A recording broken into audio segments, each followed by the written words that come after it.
All right, Chapter 11, Traffic Stops, Unit 1, Lesson 1, Communication with Drivers. The goal of every traffic stop is to promote driver education and safer roadways. You can minimize negative and potentially unsafe results by conducting yourself professionally and following your training. Request an interpreter through dispatch. If an interpreter is not available, try to communicate as best as you can by using gestures when bridging communication and language barriers. Writing notes back and forth may be a good method in such a situation. When communicating with people during a traffic stop, your professional behavior should be a positive reflection of your agency and is a vital part of fostering positive relationships with members of your community. Lesson 2, Initiating the Stop. Traffic stops are among the most frequent activities that officers perform. A traffic stop is the lawful and temporary detention of a pedestrian or driver of a vehicle for the purpose of traffic enforcement. Traffic stops require that you apply officer safety skills and situational awareness at all times. A traffic stop begins the moment you observe a violation that merits a stop. All traffic stops begin as unknown risk traffic stops because the potential risk of the situation is unknown to you at the time of the stop. If immediately stopping the driver may endanger you or other motorists, do not make the stop. Unsafe conditions for a stop include heavy traffic, construction, or roadway conditions that do not allow room to pull someone over. For example, a bridge is not a safe place for a traffic stop. Keep that in mind. I could see that being on the test as an example, that a bridge is not a safe place for a traffic stop. However, a reckless driver who is immediately endangering the lives of others may justify a stop, even if stopping means abandoning an earlier call. That could be on the test as well. So if there is something that is an immediate danger with someone driving, endangering the lives of others, you're allowed to make a stop, even if you have to abandon the call you're currently on. There are 10 steps for completing an unknown risk traffic stop. The first 4 steps involve initiating the stop. Some steps may happen at the same time. So keep that in mind as well. The first 4 involve initiating the stop, and then some of the steps are going to happen at the same time. So step 1, follow a vehicle through traffic until it is safe to make a traffic stop. Step 2, notify dispatch of the traffic stop. Step 3, select a safe location to stop. Step 4, activate emergency equipment to communicate the stop to the driver. And we're going to move on to under step 2, notifying dispatch. Location information is crucial on interstates and divided highways. If the situation escalates and you become injured or cannot use the radio, dispatch cannot pinpoint your location. If the final stop location changes, update dispatch immediately. All right, under step 3, which is select a safe location to stop. When you're selecting a location to stop, make it preferably in a well-lit location with low traffic volume. Traffic flow is the general speed and direction of vehicle or pedestrian movement. So that is traffic flow. That's just the general speed of everybody moving. Check the width of the road and the shoulder to make sure that both you and the driver are far enough off the road so that other vehicles can pass. This reduces the potential for crashes. So to reduce the potential for crashes, make sure that you are off to the shoulder as much as possible and not in the road. Try to pull off onto a level spot or a slight downgrade. So that's probably going to be on the test. It's going to be, should it be a slight upgrade, slight downgrade? Should it be, this or that? Make sure that it is either level or a slight downgrade. Stopping on an upgrade may cause a large vehicle to roll into the patrol vehicle.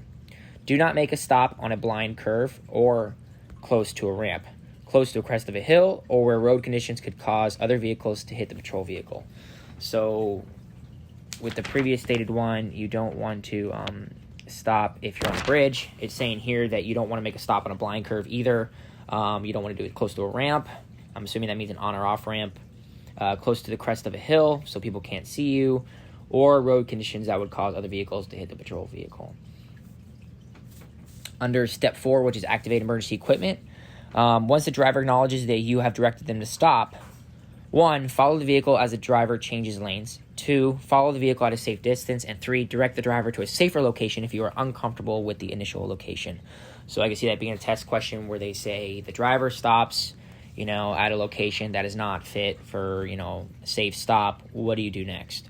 Or it could be like, what's the best answer? And the best answer would be to communicate with probably your PA system and tell them to find somewhere else. Give them directions to stop somewhere else. Emergency notification equipment includes emergency lights, sirens, headlights, the PA system, and a horn. It might not be necessary to use all of them when you're making a stop. Leave the emergency lights on at all times to warn oncoming traffic during the stop. So that's probably going to be there on there as well. Do not shut off your lights until the stop is done, and that's for your safety and their safety. All right, lesson 3, conducting the stop for unknown risk traffic stops. We have step 5, 6, 7, 8, 9, and 10. So step 5 is park the patrol vehicle. 6 is conduct a visual assessment. 7, exit the patrol vehicle. 8, determine the safest approach.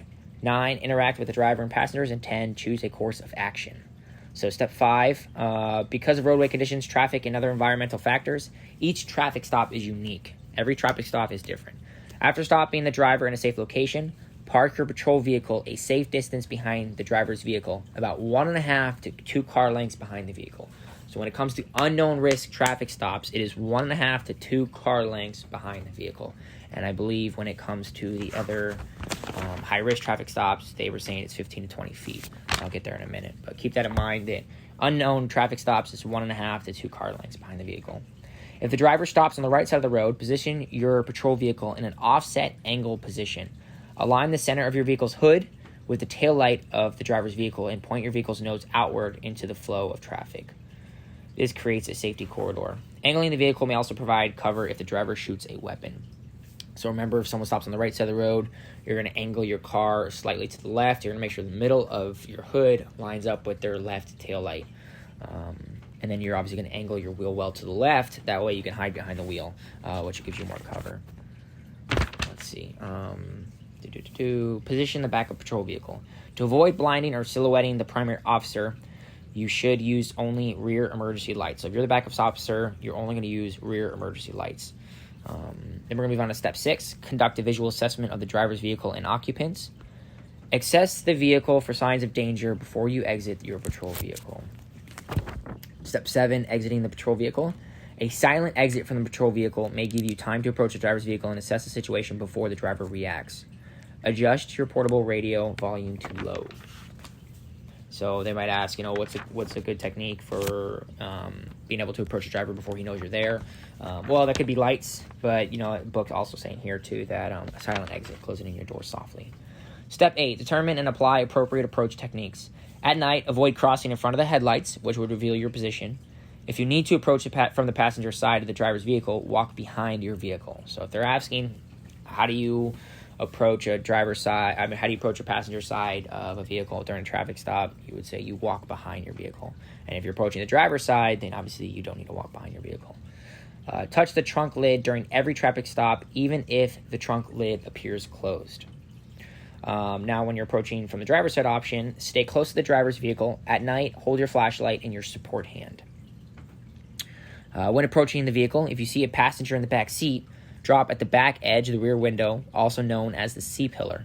Remain behind the C-pillar for cover. So if there's a passenger in the back seat, you're supposed to stop at the C-pillar, which is the pillar in the back. Make sure you know your pillars. A is the front, obviously. B is the middle. C is the back. If you have a really extended car, you could have a D-pillar, which would then be the back. But if the general question is asking if there's a passenger in the back seat, what pillar do you stop at? That's the C-pillar. Remain behind the C-pillar for cover. Instruct the driver to roll down all the windows on the driver's side of the vehicle so that you can easily observe the passengers in the back seat. If there are no passengers in the back seat, stop at the back edge of the driver's window, also known as the B-pillar. Remain behind the driver's B-pillar for cover. So the questions come up, and there's no passengers, just a driver, you're going to remain behind the B-pillar. But if there is a back passenger, you're going to remain behind the C-pillar. All right, so now we're approaching the vehicle on the passenger side option. Observe if there is a popped or damaged ignition, which may indicate a stolen vehicle. Evidence of a popped or damaged ignition includes popped open plastic housing around the steering column's base and exposed ignition wires pulled forward to start the car without a key. At this point, call for backup. All right, so when you pull them over, look for popped or damaged ignitions. If you're doing the no approach option when you're calling the driver back to the patrol vehicle, the no approach tactic calls the driver to the patrol vehicle. Okay, right. The no approach tactic is the driver's windows. Use the no approach tactic if the driver's windows are tinted dark, if there are multiple occupants, or if you cannot see what is going on inside the driver's vehicle. So if they ask, when would you use the no approach tactic, that would be when the windows are tinted, you can't see anything inside, if there are multiple occupants, or if you cannot see what is going on inside the driver's vehicle. All right, so step 9, interact with the driver. So with step 9, there are 3 steps here. The first one is when interacting with the driver, begin by identifying yourself as a law enforcement officer, especially if you're not in uniform. Step 2, explain the reason for the stop. Describe why you observed the vehicle, not the driver, doing and request the required documentation. Then step 3, ask the driver to provide their driver's license, registration, and insurance information. Never accept a wallet from the driver. Instead, ask the driver to remove the license from the wallet. This prevents the driver from later making accusations of theft. So it's kind of like the lead framework here, where you're identifying yourself, you're explaining the reason, and then you're asking for the 3 things, which 3 things are driver's license, registration, and insurance information. And never accept a wallet.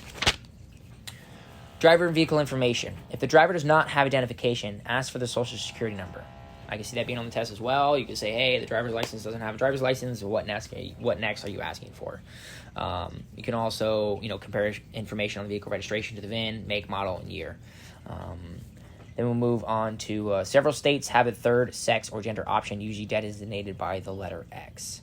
If they do have that X and the appearance doesn't match the sex of their license, you can ask the person, what would you like to be called? Passenger information. The driver is the only occupant in the vehicle required to provide documentation. However, should you suspect other occupants of a violation or crime, request for documents that provide accurate personal information. I've been meaning to ask if we do ask them because we're suspicious, if we're allowed to. I guess if you have reasonable suspicion, we are. I guess you just have to articulate that. But for the sake of the test, only the driver is required to provide documentation. Step 10, choose a course of action. Handle civil traffic infractions for a juvenile the same way as adults. So if you pull over a kid, you realize he's a juvenile, just treat him the same way as an adult. Get his information, write the ticket, or don't write the ticket, let him go. If the driver expresses a desire to make a complaint against you, politely explain the process for doing so and notify your supervisor according to your agency policies and procedures. Now we're going to move on to Unit 2, Lesson 1 here, which is initiating the stop in regards to high-risk traffic stops.